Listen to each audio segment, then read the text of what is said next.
Hi everyone. Today marks the first year anniversary of Novak Djokovic's epic comeback against Roger Federer in the 2019 Wimbledon final.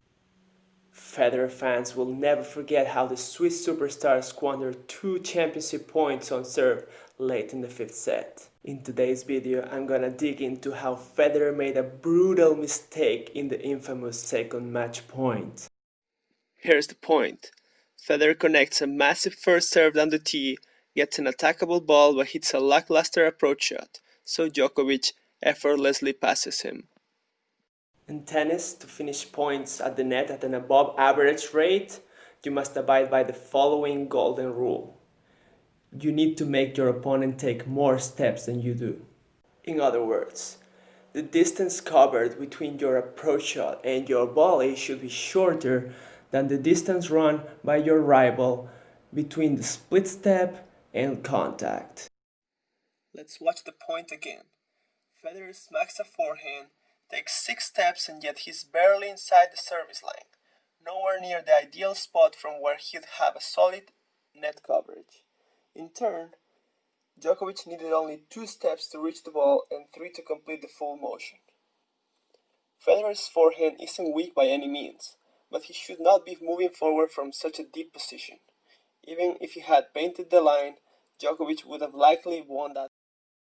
Rushing the net from near Switzerland was a poor decision, especially considering Federer had fallen in that same trap 2 days prior. That's right, 10th game of the 4th set of his semi-final versus Rafa Nadal.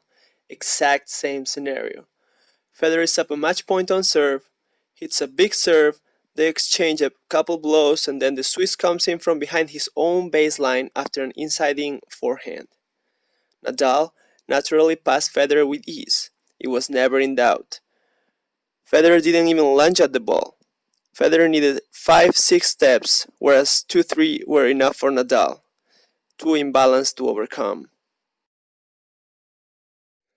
We can observe the Spaniard better from this perspective.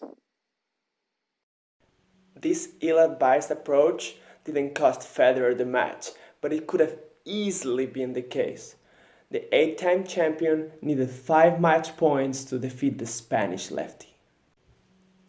If we turn back the clock 7 full years, we find again another terrible inside-in forehand approach by Federer on match point, this time against Andy Murray.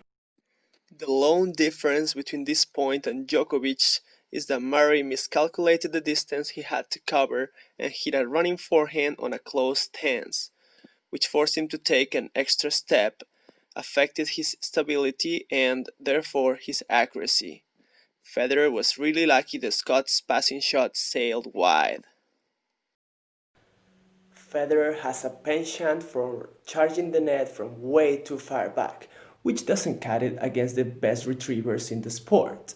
He possesses an all-world inside-in forehand and state-of-the-art volleys, but that tool combination is worthless if used at the wrong time. Federer's loyalty to his attacking brand of tennis is admirable. However, he can also hold his own from the baseline. He should have waited for a better opportunity, pounced a shorter ball, and sealed the deal at the net. If you like this vid and would like me to upload similar tennis content in the future, please drop me a comment either on YouTube or on social media at Pablo Mosquera _. Cheers!